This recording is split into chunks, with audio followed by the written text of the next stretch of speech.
Since the industrial age, we have relied heavily on coal, natural gas, and other fossil fuels for energy needs.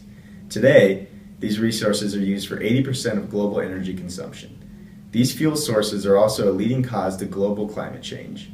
Global climate change has been attributed to the average rise in global temperatures, causing shrinking of glaciers, rise in sea levels, loss of animal habitat, drought, severe weather disasters, and destruction of the ozone layer. Scientists have been in search of a better alternative for more sustainable development. Alternatives such as solar, wind, geothermal, and hydroelectric energy have been tried, but their current outputs are too low for an energy-dependent world. Since the 1940s, atomic energy has been a viable option as one of the most effective clean alternatives. But are the inherent risks worth it? Our team of investigators set out to find out. Thanks, Jordan. So I'm here to discover how nuclear energy works. I'm here with Professor Schenkbach. So Professor, tell us, how does it work? Nuclear energy starts with a nuclear reaction, which is uranium atoms or plutonium atoms being split in part. And when they split apart, they release a tremendous amount of energy. Then that energy comes out as heat. So this purple water gets tremendously hot and goes through this pipe. And this pipe is surrounded by blue water. And that blue water is separate, but the heat transfers and it gets hot enough that it makes steam.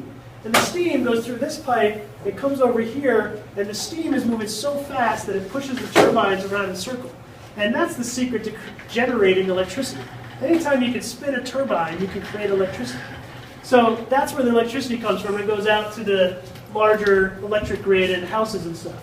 But then the hot water condenses down here and eventually goes back over here in a closed system that keeps everything safe. But this hot water is cooled by this water over here. So we've got water in cooling towers. The part that most people see for nuclear power plants has nothing to do with power. It has everything to do with cooling water. So there's lots of places to cool water. The cold water comes here, heats up from this water, takes the heat back over here, and then this stays at a safe temperature. Thanks, Professor. So tell me, why is it so dangerous? Well, if this material gets too hot, or if a pipe breaks or something, this nuclear material is radioactive.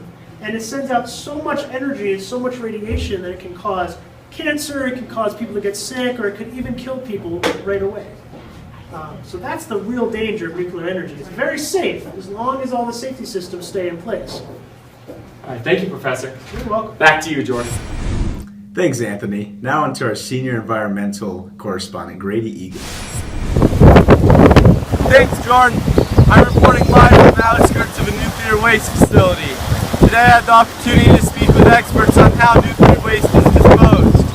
I learned that the waste is placed in cooling ponds underground for up to 5 years. Once the 5 years is over, the waste is put into a deep underground structure protected by rocks and other layers of material. The nuclear waste is relatively safe for the environment. That is only if the containment breaks.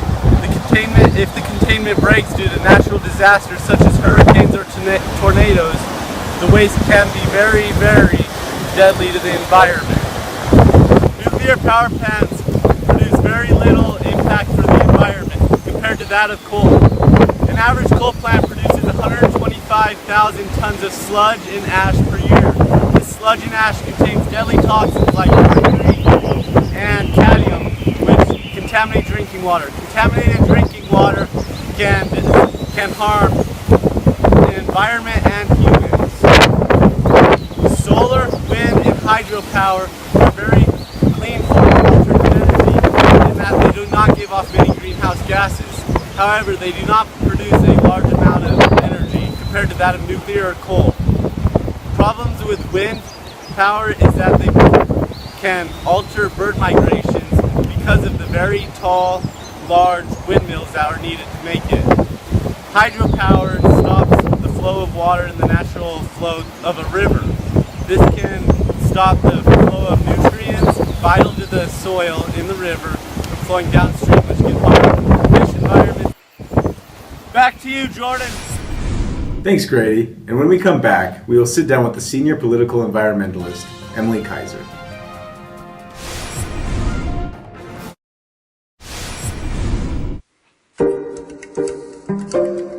I'm against nuclear power because I care about my children. But maybe then I should be for it, because they'll need energy too, and fossil fuels in 50 years' time there won't be any left. There are renewable energies, but will that be enough? In the meantime, with them there's no waste, but nuclear power. That said, the quantity of really radioactive waste isn't that big, a thimble per year per person. Multiplied by the number of people, that's a pretty big thimble.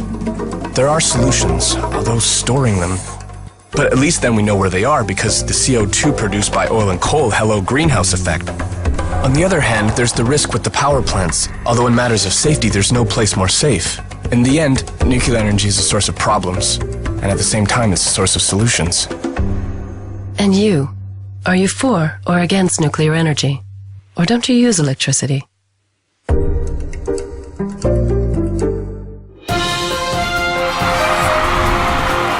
My guest tonight is a senior political environmentalist expert at the Path to a Sustainable Green Future. Please welcome Emily Kaiser.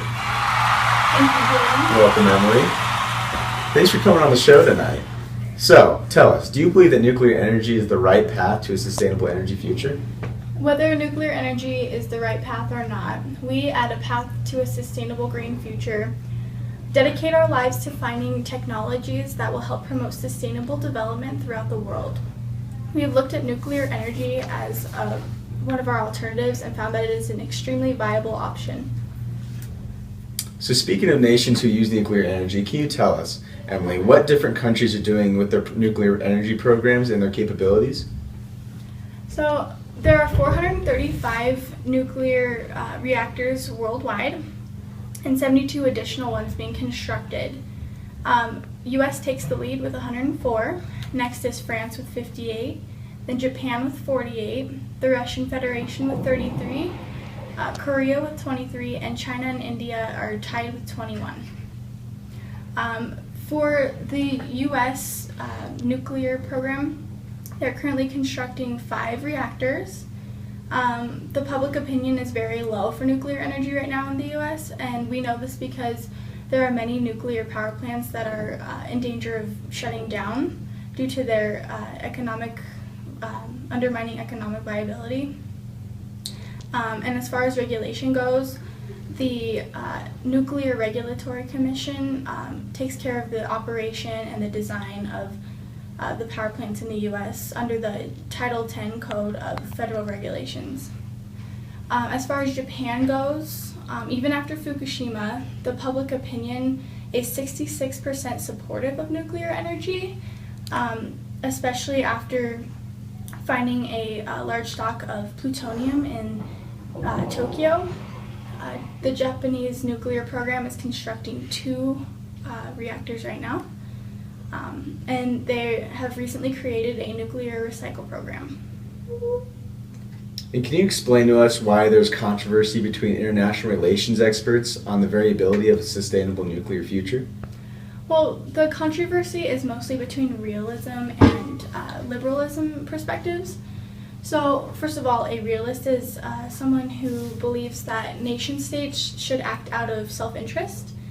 They push to the government a lot that nuclear energy is good and a great source of combating climate change, and that it produces an immense amount of energy, which we need as a worldwide resource.